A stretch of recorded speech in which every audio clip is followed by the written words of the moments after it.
ক্ষমতার অপব্যবহার করে পূর্বাচল নতুন শহর প্রকল্পে প্লট বরাদ্দে দুর্নীতির অভিযোগে ক্ষমতাচ্যুত প্রধানমন্ত্রী শেখ হাসিনাকে ৫ বছরের কারাদণ্ড দিয়েছেন আদালত।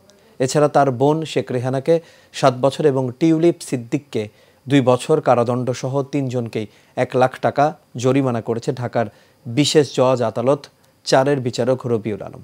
বিস্তারিত শেখ সোহাগের রিপোর্টে। মামলার রায় ঘোষণাকে কেন্দ্র করে নিম্ন আদালতে নেওয়া হয়েছে বাড়তি নিরাপত্তা। প্রধান ফটকগুলিতে পুলিশের পাশাপাশি সতর্ক অবস্থান নেয় বিজিবি সদস্যরা। দুদকের রায় ঘোষণা করেন বিশেষ জজ আদালত ৪-এর বিচারক রবিউল আলম। রায় ঘোষণার পর দুদক আইনজীবী জানান, ব্রিটিশ এমপি টিউলিপ সিদ্দিকী তার খালা শেখ হাসিনাকে প্ররোচিত করে অবৈধভাবে নিজের পরিবারের সদস্যদের নামে প্লট বরাদ্দ নেয়। টিউলিপ সিদ্দিক ব্রিটিশ পার্লামেন্টের একজন মেম্বার হিসাবে অধিকতর ক্ষমতার অধিকারী হয়ে তাহার খালা শেখ হাসিনাকে প্রভাবিত করেছেন।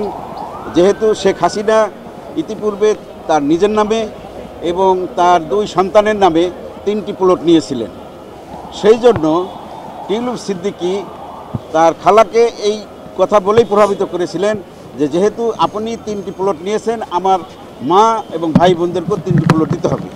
দুদকের এই আইনজীবী আরও জানান, ব্রিটিশ এমপি হয়েও বাংলাদেশের নাগরিক ও ভোটার, তাই রায়ের কপি পররাষ্ট্র মন্ত্রণালয়ের মাধ্যমে যুক্তরাজ্যে পাঠানো হবে।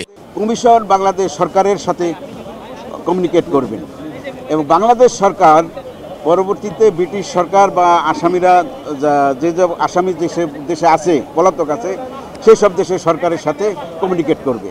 এর আগে গত ২৭শে নভেম্বর প্লট জালিয়াতি অন্য ৩ মামলায় শেখ হাসিনা ২১ বছর এবং সজীব ওয়াজেদ জয় ও পুতুলকে 5 বছর করে কারাদণ্ড দেয় আদালত। Usman Ghani and Ujjal Hossain, who were very close to Mr. Salahuddin Ahmed, and Mr. Salahuddin Ahmed was very close to Tiulip Siddiq and Sheikh Rehana and Sheikh Hasina and others members of that family. Sheikh Sohag, Asian television, Dhaka.